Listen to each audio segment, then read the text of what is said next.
آپ اپنے لوگوں کو قلم کتاب کی طرف کیوں نہیں لے کے آ رہے؟ آپ اس میں سازش ڈھونڈ رہے ہیں. کوئی بندہ آپ سے کہہ رہا ہے کہ آئینی طور پہ کوئی بھی بندہ الیکشن لڑ سکتا ہے, اختلاف رائے کر سکتا ہے, آپ اس کا جواب دینے کے بجائے آپ نے پھر سازش پہ لگا دیا. بھائی بھلے کسی جبہ و دستار والے نے اسکرپٹ لکھ کر دیا ہو, اس میں غلط کیا ہے؟ اگر کوئی غلط ہے تو آپ رد کریں.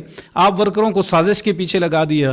کبھی کہتے ہیں جی یہ اسٹیبلشمنٹ کا پرانا ہتھیار ہے, کبھی کہتے ہیں کہ یہ جی مولانا فضل الرحمان کی ایک تاریخ ہے جی, یہ بھی ایک روایتی ہتھ کنڈا ہے جی, اور یہ شور شار ہے, یہ ختم ہو جائے گا جی. ماضی میں بھی ہم پہ الزامات لگتے رہے. اچھا وہی کہانی سازش کہ اپنے ورکر کو کہنا ہے کہ جی سازش ہو گئی ہمارے خلاف. جی کون سازش کر رہا ہے؟ کوئی جبہ و دستار والی شخصیت سازش کر رہی ہے. کون کر رہا ہے جی؟ کوئی ادارہ سازش کر رہا ہے. جی کون کر رہا ہے جی؟ کوئی مذہبی شخصیت ہے وہ ہمارے خلاف سازش کر رہی ہے.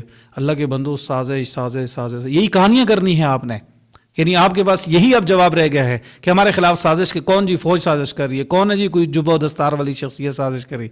یار یہ کہانیاں کب تک چلتی رہیں گی؟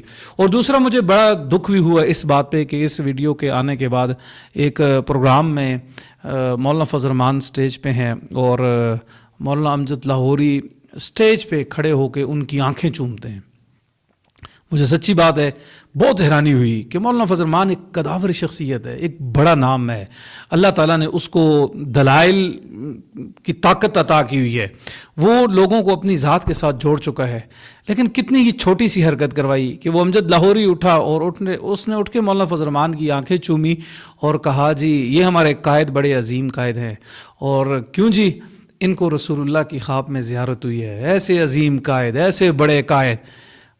یار ایک طرف آپ پہ ڈاکومنٹری بن رہی ہے, کوئی بندہ سوال اٹھا رہا ہے, ایک بھائی لکھ رہا ہے کہ ہمارے خلاف سازش ہو رہی ہے, اور دوسرا بھائی وہ اپنی خواب بیان کرتا ہے. اب آپ مجھے بتائیں کہ یار اگر اس شخص کو خواب آتی ہے, اسے رسول اللہ کی زیارت ہوتی ہے, تو آپ رسول اللہ کی شخصیت کو اپنی ذات کی قداوری کے لیے استعمال کریں گے؟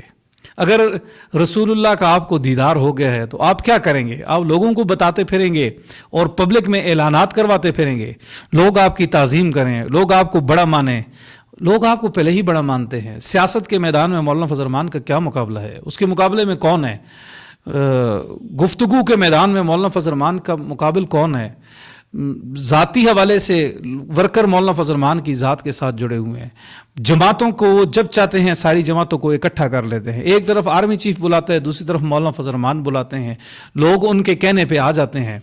قائد ملت اسلامیہ کا لقب تو اپنے لیے انہوں نے منوا لیا, اور کیا چاہتے ہیں؟ یعنی اس کے بعد مجھے یہ سمجھ نہیں آتی کہ کون سی ایسی بات ہے جو کمی ہے. لیکن مجھے لگتا ہے کہ شاید انسان ہے, اگر دنیا کی ساری چیزیں بھی اس کے پاس آ جائیں تو وہ کوئی نہ کہیں خلا محسوس کرتا ہے, کہیں کمی محسوس کرتا ہے. ٹرمپ کو دیکھ لیں کہ یار وہ سپر پاور ہے, وہ امریکہ کا صدر ہے, لیکن وہ نوبل انعام کی وجہ سے وہ کیا ہوتا ہے, وہ کہہ رہا ہے میں نے جنگیں رکوائی ہیں جی, مجھے نوبل انعام دیا جائے. اچھا وہ شہباز شریف سے اپنے حق میں تقریر کروا کے خوش ہو رہا ہے. اب وہ دنیا کا امریکہ کا صدر ہے, سپر پاور ہے, لیکن شاید کہیں کوئی کمی رہ جاتی ہے جو تعریف کے ذریعے پوری کروائی جاتی ہے. اب مولانا فضل الرحمان کو اگر رسول اللہ کا دیدار ہوا ہے, قربان رسول اللہ صلی اللہ علیہ وسلم پہ, لیکن یہ بتانے والی بات تھی کہ بھئی آپ جائیں اور پھر اپنی آنکھیں, ایک خوشامدی شخص ہے امجد لاہوری, وہ مولانا کی خوشامد کرتا ہے, جی حضوری کرتا ہے, اور اس کے ذریعے آنکھیں وہی چومی جا رہی ہیں. یہ مولانا کے ساتھ یہ زیب نہیں دیتا. اب بہتر یہ تھا کہ جو ڈاکومنٹری بنی ہے آپ اس کا جواب دیتے. آپ کے پاس ایک پلیٹ فارم موجود ہے. مولانا فضل الرحمان کے جو بھائی ہیں ضیاء الرحمان, یہ دنیاوی تعلیم بھی ان کے پاس ہے اور ابھی ڈیجیٹل میڈیا بھی انہوں نے سنبھال لیا ہے.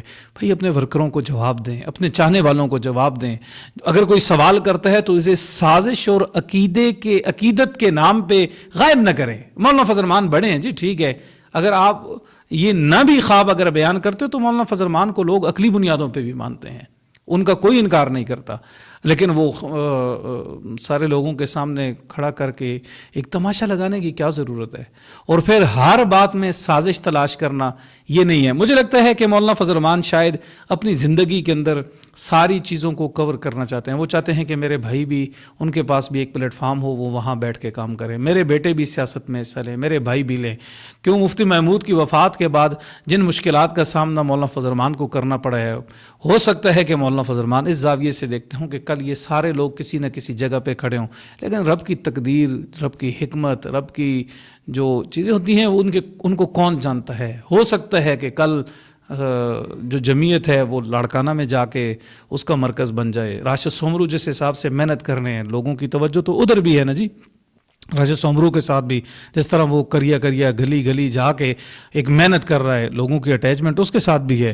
جو آج سیاسی عصبیت مولانا کے ساتھ ہے, کل ہو سکتا ہے وہ کسی دوسرے عالم کے ساتھ ہو, راشد سومرو نہ ہو, کوئی اور ہو جائے, لیکن کم از کم یہ پروپیگنڈا, یہ سازش کہہ دینا, یہ عقیدت کو کیش کروانا, اس سے باہر نکلنا ہوگا.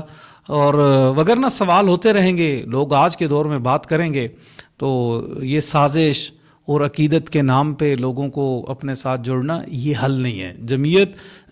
جمعیت علماء ہند کا تسلسل ہے, جمعیت علماء اسلام, اور وہ بڑے لوگ ہیں, قلم کتاب والے لوگ تھے, ان کے ہاں نظریاتی ابحاث ہوا کرتی تھی.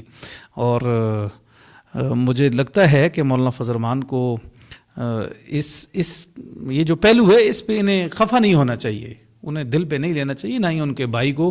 آپ جوابی ڈاکومنٹری بنائیں, یہ میڈیا کا دور ہے, ڈیجیٹل میڈیا کا, تو مجھے امید ہے کہ آپ لوگ ایسا کریں گے.